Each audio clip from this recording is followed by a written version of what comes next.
السلام عليكم ورحمة الله وبركاته. أهلا بيكم في عالم الزبرة فينش.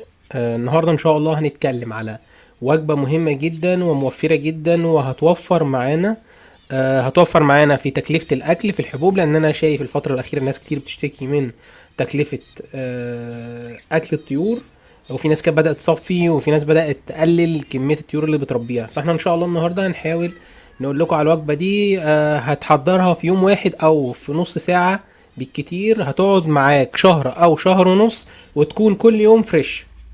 هنسميها الوجبة الانفرتر، عشان هي تقريبا هتوفر لك 40% من تكلفة الاكل او الحبوب اللي انت بتشتريها. ولو مش مشتركين في القناة يا ريت تشتركوا وتدوسوا سبسكرايب او اشتراك في القناة وتفعلوا زر الجرس عشان يوصل لكم اي فيديو جديد بننزله ان شاء الله في القناة. اول حاجة هنعملها هنجيب الخضار بتاعنا او مكونات الوجبة، اللي هي عبارة عن كوسة وجزر وبطاطس، وهنغسلهم كويس جدا بالمية والخل. هنبدأ نقشر الكوسة زي ما احنا شايفين ونشيل الزيادات اللي فوق واللي تحت. طب ايه فايدة الكوسة للطيور او للزبرة عموما؟ الكوسة ليها فوائد كتير جدا. هي فيها املاح معدنية، فيها بوتاسيوم، فيها كالسيوم، فيها فوسفور، فيها طبعا فيتامين A وفيتامين C. الكوسة يعني مفيدة جدا طبعا، وهي بتعالج الامساك للطيور لو عندنا طيور عندها امساك. بعد كده هنقطع كوسة شرايح زي ما احنا شايفين كده. تاني عنصر عندنا هو الجزر.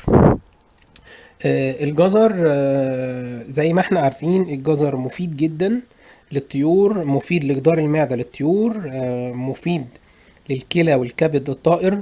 طبعا فيه سيلينيوم زي الجرجير واغذية كتير فيها اللي هي السيلينيوم، الجزر منهم. في كالسيوم وفي حديد وفي مغنيسيوم. تالت حاجة عندنا البطاطس. تمام، هنقشر البطاطس كويس جدا. البطاطس من الحاجات المهمة جدا للطيور، برضو فيها حديد وفيها كالسيوم وفيها بوتاسيوم وفيها فيتامينز كتير.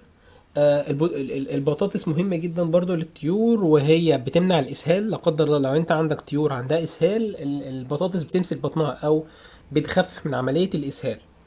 بعد ما هنقشر البطاطس زي ما احنا شايفين، وبرضه هنقطعها شرايح. طبعا التلات مكونات مش هيستووا زي بعض، يعني الكوسة هتستوي الاول وبعد كده البطاطس هتستوي بعدها وبعد كده الجزر. فانت لازم تتأكد. هنشوف يعني لما نيجي نسويها ان انت لازم تتأكد ان التلاتة استووا خالص عشان نقدر نضربهم في الكبة.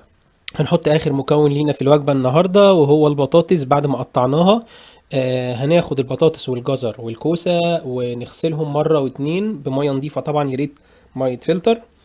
نشطفهم، يعني احنا كنا غسلينهم قبل كده في الاول طبعا بمية وخل وهم لسه بقشرهم، فاحنا دلوقتي هنشطفهم شطفة بسيطة. هنولع على الوجبة بتاعتنا ونسيبها على النار، وكل شوية نبص عليها لغاية ما نلاقي التلات مكونات استووا. بتقدر تعرف ده بالشوكة، يعني تبدأ يعني تحط الشوكة فيهم كده تشوف. ودايما تابع الجزر لان هو اكتر حاجة بتاخد سوا. بعد ما الوجبة بتاعتنا استوت هنبدأ نجيب الكبة ونبدأ نضرب كل ده في الكبة، نضربهم كويس جدا. وطبعا المية هتزودها انت بالسنس بتاعك كده، تبدأ تزود المية لغاية ما يكون الحاجة كريمي، يعني ولا خفيفة قوي ولا تقيلة قوي ما تقدرش تقلبها. تمام. بعد ما نخلص كل الكمية في الكبة، طبعا نحاول نستغل المية كلها اللي موجودة على قد ما نقدر، بس اوعى تزود مية بزيادة قوي بحيث ان هي تبقى يعني الوجبة تبقى سائلة قوي. لا، حاول تخليها وسط. بعد ما خلصنا زي ما احنا شايفين اهو، وزي ما احنا عارفين اي حاجة بنسلقها على النار بيبدأ ينزل منها عناصر وفيتامينز مفيدة. فانا عشان كده بقول نستغل المية على قد ما نقدر عشان نقلل العناصر المفيدة اللي فقدناها واحنا بنسلق الخضار. طبعا الوجبة دي ما بتغنيش عن الوجبات الفريش، اللي هو اي وجبة الخضروات اللي اتكلمنا عليها. بس هي الوجبة دي بتساعدك لان هي وجبة سريعة وتحضيرها سريع جدا، ما بياخدش منك الصبح حوالي 30 ثانية او دقيقة بتبقى حضرت الوجبة. فدي بتساعدك شوية وفي نفس الوقت بتقلل التكلفة على الهاوي.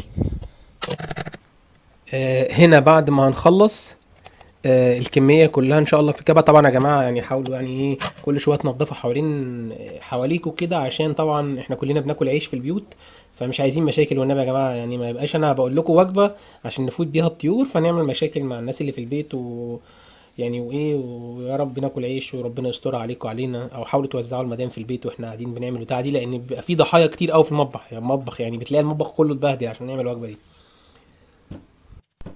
بعد ما جهزنا الوجبه هنبدا نحط الوجبه في اكياس، نبدا نعبيها في اكياس زي ما احنا شايفين في الفيديو. وبعد ما هنعبيها في اكياس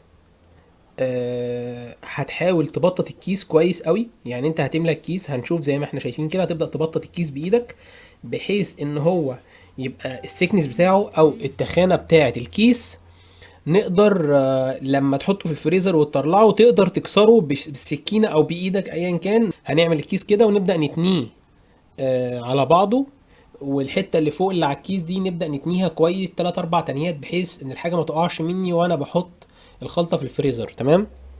وهنبدا نعبي الاكياس كلها في اكياس. انا بحطها ليه مفروده كده زي ما قلنا عشان نعرف نكسرها، وفي نفس الوقت عشان ما تاخدش مكان في الفريزر. يعني انت ممكن تعملها في المكعبات بتاعه التلج، ودي فكره كويسه جدا، هتطلع كل مكعب وتحطه في الاكل.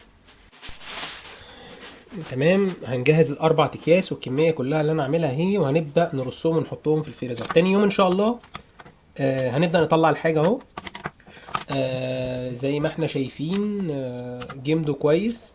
هنبدا نشوف هنطلع كيس كيس طبعا هنستخدمه.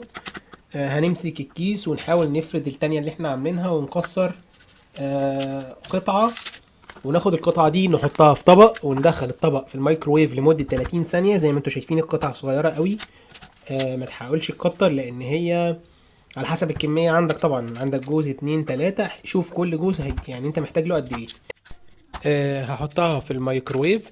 ولو ما عنديش ميكروويف او الميكروويف مش متاح عندي هحطها في ميه، طبق فيه ميه دافيه وهي هتفك براحتها.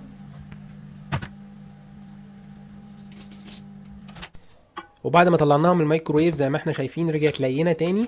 نبدا نحط عليها بقى الخلطه بتاعتنا البودر، او انت بتحط بقسماط بس. انا بحط بقسماط وبحط عليه شوفان، يعني بيبقى بقسمان مطحون وشوفان مطحون وجزء ذرة صفرا مطحونة، وبحط عليها بعض الحاجات كده. ان شاء الله هعملها لكم في فيديو تاني اقول لكم الباودر ده بعمله من ايه، لان هو مهم جدا برضو للطيور مع الوجبة بتاعتنا. بعد ما خلطنا كله ببعضه هنخليها نفس يعني نفس زي ما احنا زي ما شايفينها كده في الفيديو، نفس قطع كده صغيرة جدا، ولا هي بودرة قوي ولا هي معجنة قوي. انت بالسنس كده هتعرفها.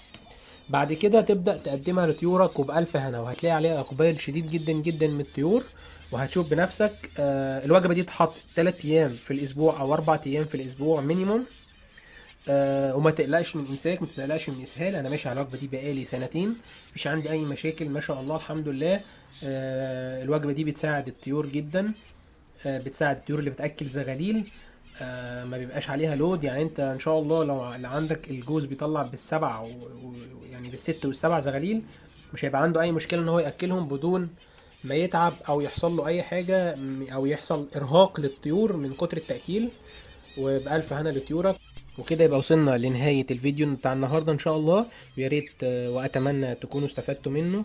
يا ريت الفيديو لو عجبكم تدوسوا لايك وتعملوا شير عشان الناس الباقيين يستفيدوا ويحاولوا يقللوا تكلفة تأكيل الطيور، لان انا شايف الموضوع بدأ يزيد وفي ناس بدأت تقلل الطيور جدا، وده انا ما اتمنهوش للهواية. والسلام عليكم ورحمة الله وبركاته.